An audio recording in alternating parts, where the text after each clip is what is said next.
What's up? I'm John with Skillet. You're hanging out with Rob on Front Row Live. Before we get into any other music, congratulations, because it's already hard enough for a band to say they've released 10 albums, and that's something that you just did this past August. Thank you so much, man. Lucky 10. Right? That's It's crazy, yeah. Very lucky.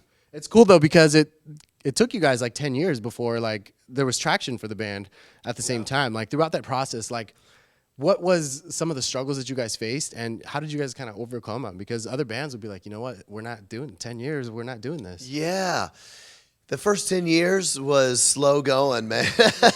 People were like, you've been a band for over 20 years. Like the first 10 years, no one knew us, all right? But it's hard work. I mean, you know, one of the things that really helped us, and I'm going to make myself sound old for some people watching, but here we go. You ready? You ready? I mean, when we first started in 96, I mean, the internet existed, but barely. You know what I'm saying? It wasn't like now. It wasn't like, oh, I want to hear some new music. Yeah. Here's my phone. Click, click. It was like, if you didn't have a song on radio, then you didn't have nothing. Yeah, you don't exist. No. So we were playing the same clubs over and over and over, just getting that word of 20 people, 30 people, 40 people, trying to get that word of mouth. So we kind of made our name as a live band. People are like, that's a band you got to see live. Like you've heard that about, you know, some people probably. Right. And all the time. Yeah, they're always like, oh, that's a band you got to see live to get it. And I still meet people today, and they're like, man, I never was really into you guys, but my buddy was like, I'm telling you, don't judge him until you see him live. He's like, I saw it live, and then I understood it. That might go about all the way back to learning that you got to put on a show. Yeah. You can't just go up there and play your crap. You get on there, you put on a show, you connect with fans, you write stuff about how you feel, and you see it on their faces if they connect or not. Right. So that really, the reason I was telling that story is because when the internet really started kicking in for music, I would say 2003, 2004, all of a sudden like MySpace came out, and we put out a record, and we were like the MySpace band of 2006. You know, it's like Chemical Romance, Flyleaf, Skillet. We were in that group of bands that people had all over their Facebook page. Excuse me, I meant to say MySpace page. Excuse me, and all of a sudden, we had a gold record without any radio hits. So all of a sudden it wasn't only radio. And then on the next album, we had a radio hit. And so it went from gold to platinum, and that changed the game. Radio is still the biggest thing you need. Right. But you can survive in other ways these days. And that's a cool thing about how music's changed. Right. And on top of that, like we mentioned, like this is the 10th album, but you guys released this album and you guys are still touring nonstop. In fact, part of the demos for this record was done while you guys were on tour. Yeah. So, you know, how does that change, or how does that impact the way that, you know, this album was? Because you guys were constantly on the road doing different shows, different countries, for example. Yeah. You know, we recorded almost the whole album on the road, which is just bananas, right? We carry around a recording rig, and we'd set up, of course, people can't see us right now, but this is actually a huge dressing room. No, you could have done everything in here. Drums, everything. It's not like this all the time. I wish you guys, I came in here, I was like, crap, this thing's huge in here. Food, it was like locker rooms, tiny rooms, setting up. One time in a hotel room, Jen was singing, I'll show you guys. This is how it was like late at night, and you had to get it done. And so she had a pillow like this right here, and she was singing with her. Like, the things people do for just to record that track. Yeah, you had to get it done. So, but the reason I liked it, that's the first time I've ever done that on camera. Probably the last. Exclusive right there. Probably hated it, didn't you? Anyway. Should we do it again? No, definitely not. The cool thing was that I get inspired from the fans. That's the biggest thing. So you get on tour, and you look out and you see these people singing your songs, which is the bomb. You know, that's the best thing. Right. And then I get inspired, or maybe I talk to the fans after a show, or they give me a note and they say, here's what I'm going through, and your songs have helped me. What would always happen on the road is that would inspire me to write. Mm-hmm. And then I'd be like, oh, I got this really cool song, and I wrote the chorus, and I sang it on it, and I'll record it in 3 years. So 3 years later, you're trying to kind of capture that emotion in that moment. Now we carry it around with us, and have that conversation with you that inspires me. The next day, I can record it, at least on bare bones. And I think that it kind of gives it a lot of emotion for the record. Right. That's my personal vibe, anyway. Well, especially when you're talking about personal situations, personal struggles, like you want that original, organic, like emotion kind of resonating to the audience. So because you guys were on tour kind of doing these demos and recording bits and pieces of this album, is that why you guys decided to keep it just you and Corey as like the main production for this record for the first time ever? Yeah, I think that's what it was. I think, let's see how to say this. Sometimes a producer's job is producers should make your music as palatable for as many people as possible. Right. So you might make good music, but a producer might be able to come in and go, hey, I think if you do A, B, or C, all of a sudden you're getting a lot of new fans. Right. And it's sometimes they smooth the rough edges off, and that can be a really powerful thing.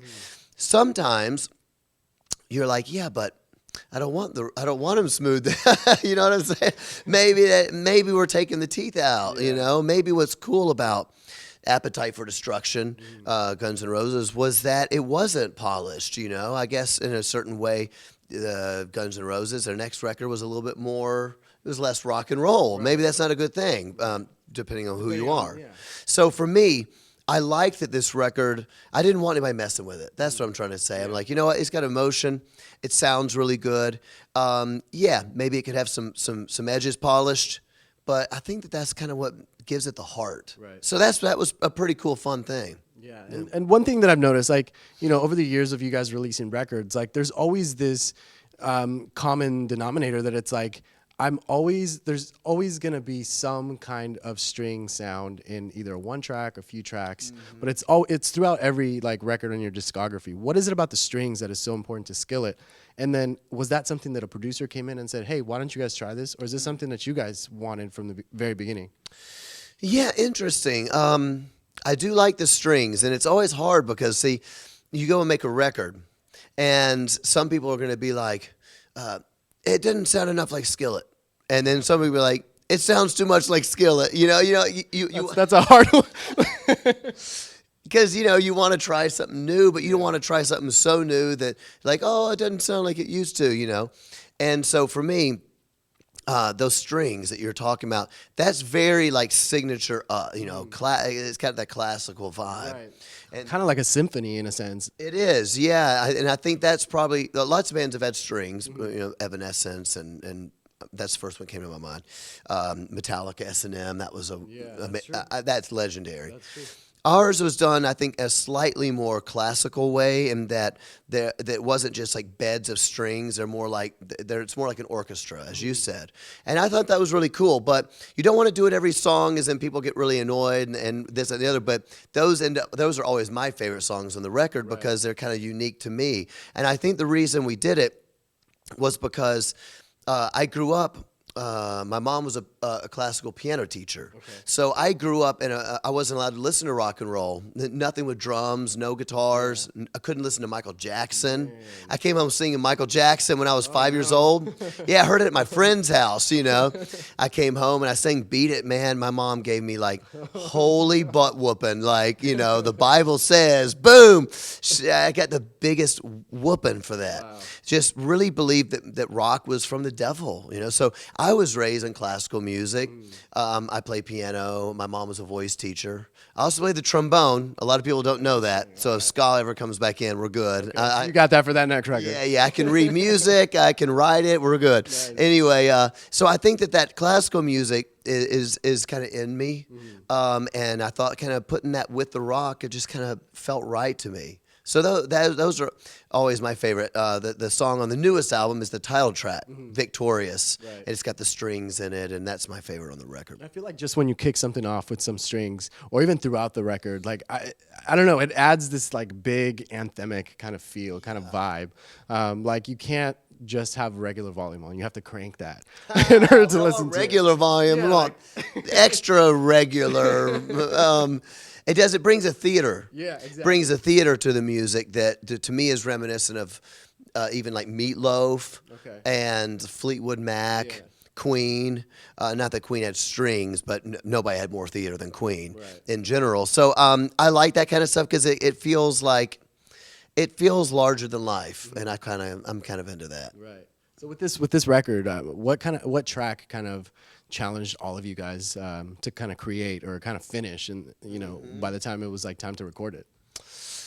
Let me think.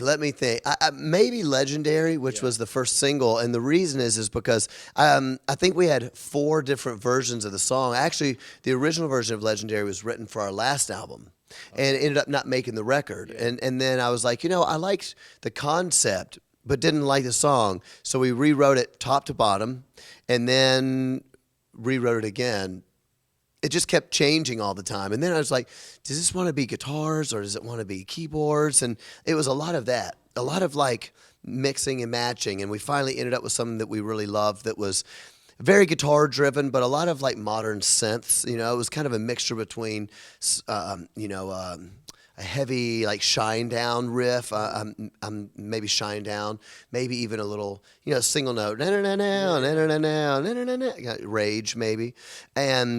And then, but also like, really deep synths that you might hear and a lot of urban music. And I thought that was kind of fun. Right. Something maybe Linkin Park might do, if they were coming out with a hard rock album. Right. I'm a big Linkin Park fan, so. Oh, well, there we go. Perfect right there. Oh, I didn't even see it. You're representing. So, like I said earlier, you guys have been a band for over 20 years, and you guys have, done it all, experienced everything. But at the same time, you guys still managed to be influenced by a lot of new music. Yeah. For example, on this record, I heard Corey was listening to a lot of Billie Eilish. So, how did that kind of impact, like how did her music kind of impact or influence the way that you guys recorded the record or the kind of sounds that you guys used on this record? Yeah, Corey, who is my wife, some people might not know, she plays guitar. What? I guarantee people are like, why is his wife writing for the band? She's in the band. What? Corey is always up on new music. Yeah. I'm not. I'm always up on like Metallica. Okay. It's like just all I really ever listen to is Metallica and AC/DC. You're still in those pre-internet days. Yeah, it's easier for me because I don't have to think. I don't have to like think about new music and she's always up on stuff. And I would say the biggest influence wasn't a particular artist. The biggest influence is that a lot of the newer artists are recording on their own, which is something we talked about. Yeah. And I was like, wait a minute.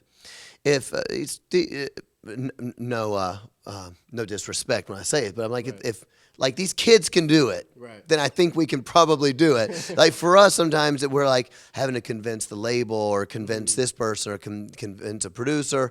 Can we do that? And I'm like, dude, like, 15-year-old people are doing it. Right. We ought to be able to have a little more say in what's up.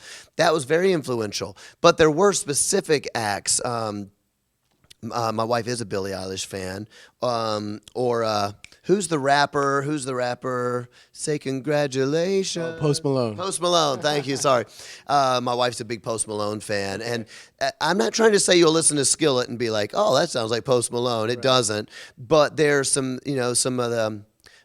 Again, I'm talking about the title track, Victorious. It's on the new record. Yeah. But the verse goes, I hear them talk to me, but they're not listening. That's a little bit more urban. That you don't hear that in rock. So it's got do do do do do do do do do do do, and that's something again. Linkin Park when they brought hip hop and rock together in the way they did, I thought that was pretty genius. Yeah. So stuff like that on the production that's all my wife though. She's all into all that. Right. But I'm into the melody. I write a lot of melodies. So if she's listening to Post Malone, a whole bunch of stuff, I'll say, oh, yeah, I can do that. I'm more like urban and more of the rhythms.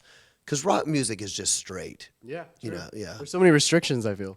Rock music is very much, in fact, if there's anything that hurts us with the rock community, as you will call it, it's that we're sometimes we don't color inside the lines all the time. Yeah.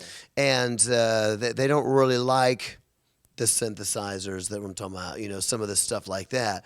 Right. I like that. I think it's cool to try to mix it up a little bit. Yeah, but I love rock. I love that it's straight, and I would tend to be that way in all my melodies. But then when Corey brings these other influences, the way that rappers, the way they change time, they change meter, they go into triplets, and they do stuff that So much math. That's basically what it is. It is a lot of math, and then they've grown up with it. Yeah. Yeah, I'm always like, white people don't think like that, and I think it's a real gift that I think urban music has brought into, people are influenced by it in such a huge way. It's exciting. It's exciting to listen to. That's cool. That's cool, and you do hear that a lot on this record. Now, let's talk a little bit about Jen Ledger, who we talked about earlier. She came into the band 2009, Wide Awake. That was like the first record that she was a part of. Since then to now, like, how do you feel that she's kind of impacted like the band, whether it's the creative process, whether it's the recording process, whether it's like the live show? Like, how has she impacted the band since?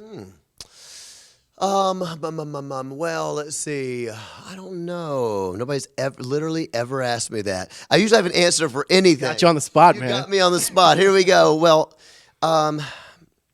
Jen was very young when she came in, and truthfully, I probably wouldn't have had somebody that young. I thought she was really talented, and we knew her from church, which was cool, and I liked that.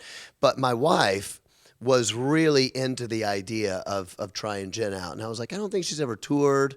She's really talented, but I didn't want somebody green, like, I'm like, we're going to play arenas. You can't have somebody's first show they've ever played in front of 4,000 people. Right. I mean, it's a lot of pressure. But Corey really believed in her, and she was wicked talented. I didn't even know she could sing.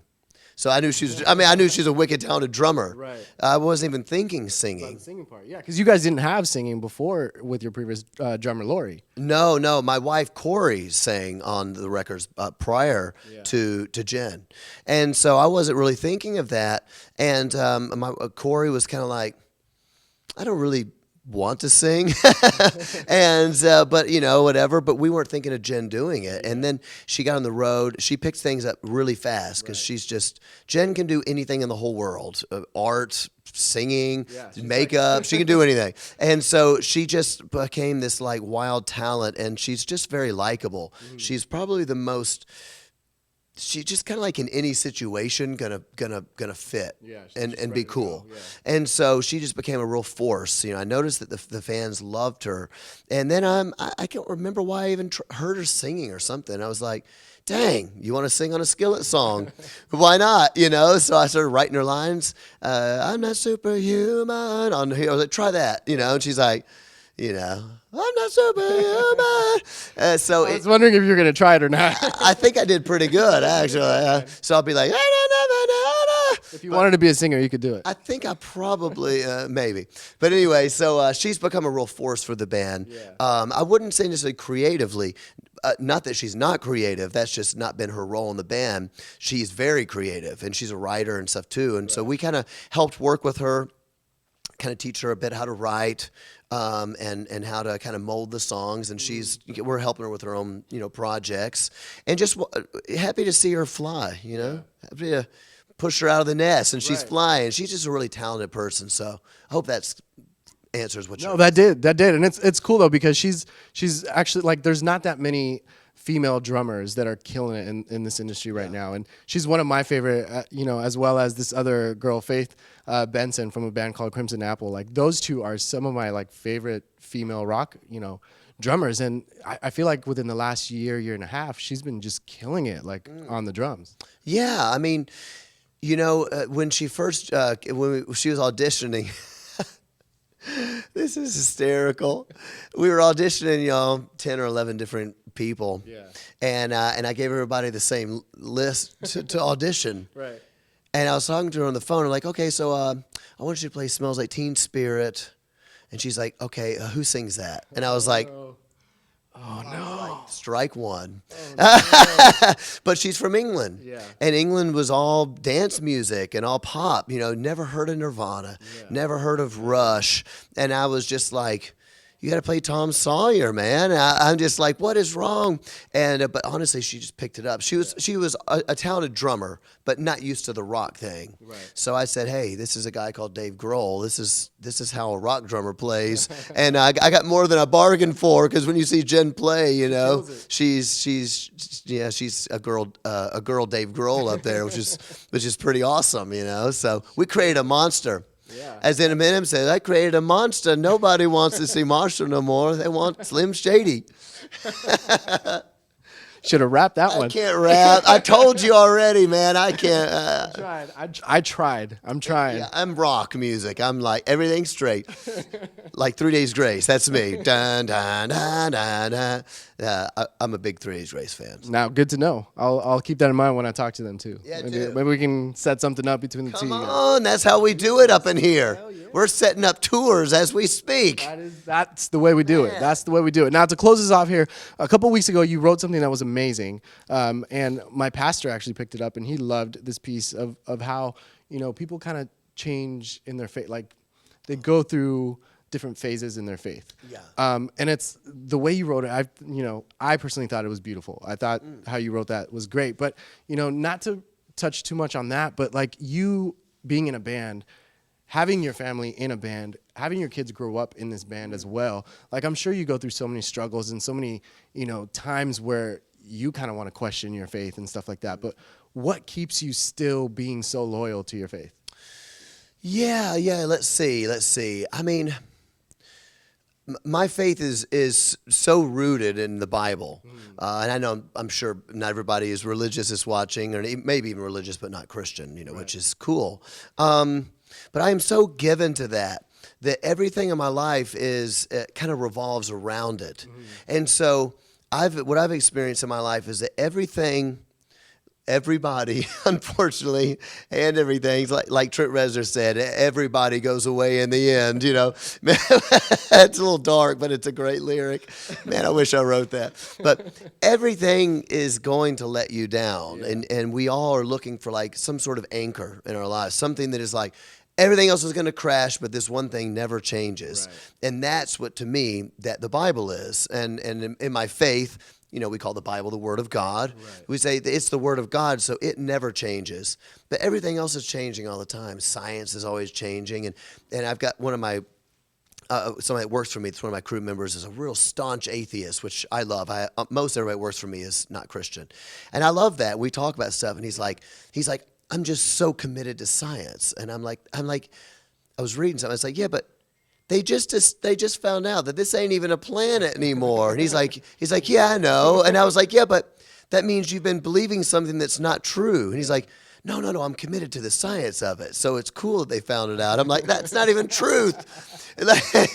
But my point is not making fun of atheists. But everybody's got their thing. Right. But for me, the Bible has been something that has never changed. And so, my mom died from cancer when I was young. I was 14 years old, and people were like, man, how did you bounce back from that? And I just knew because my parents are going to die at some point. Yeah. I'm going to die at some point, but my faith in Jesus always held me. So I think one of the reasons I wrote it would just be to encourage people, again, whether you're religious or not, this is not about any particular religion, that we use social media as like a diary. Yeah. And that's probably not a good thing. No. My generation that didn't grow up with the internet is like, you sure you want to write that crap on, like for everybody? There are some things that you might want to go through on your own and with people that love you. And the reason I'm saying it, not to sound like I'm on a soapbox or preaching at anybody, but I do think that we need to do a better job at relationships, right? Because there are things I struggle with, like everybody, but I don't need to put them on the internet. I need to talk to my best. That's personal stuff. Yeah. It's personal. Talk to my best mate. But dude, I'm having a hard time. Well, let's talk about it, and it changes me, as opposed to. I think a lot of people view it as a narcissistic way. Like, I'm going through this, I want everybody to tell me I'm cool, and everybody goes, oh, we love you, you're so great, man. Oh, thanks, I got what I needed. You're like, no, you didn't. Yeah. You're still in the same bad place. You just have enough people saying, we're here for you, and it feeds an immediate thing. Right. But we need relationships. So I always encourage people, relationship, friendship, talk about the real stuff, I agree with that. I just wrote that to my girlfriend earlier. I was like, I love that we actually sit down and have conversations instead of like going out to like experience new attractions or whatever. Like, yes. We want to, build our relationship even more just by conversation before we do anything else. Yeah, you got to have that, and it's really sad, but I think that's the thing that's missing. There's depression rates are up, suicide rates among young people are up, and at the same time, it's kind of like, I know not everybody's rich, but as a country, we're less poor than we've ever been. Right. As a country, there's food, we have a lot of things we need that we didn't have 100 years ago, 200 years ago, but more people are depressed. And I think that we're missing that connection. So get a connection, get a friend, talk to real people, have a real coffee. You know what I'm saying? Oh, and then listen to Skillet together. I was just gonna say that. Oh, dang. You got me. We know. Listen to Skillet together. Victorious is the new album. Hanging out here with John Cooper. I'm ready to go outside and catch that show. You ready to play? There's a bunch of great bands playing tonight, so you better hurry. There's a bunch of people out there too. So that's it for now, guys. Thanks for watching on Front Row Live.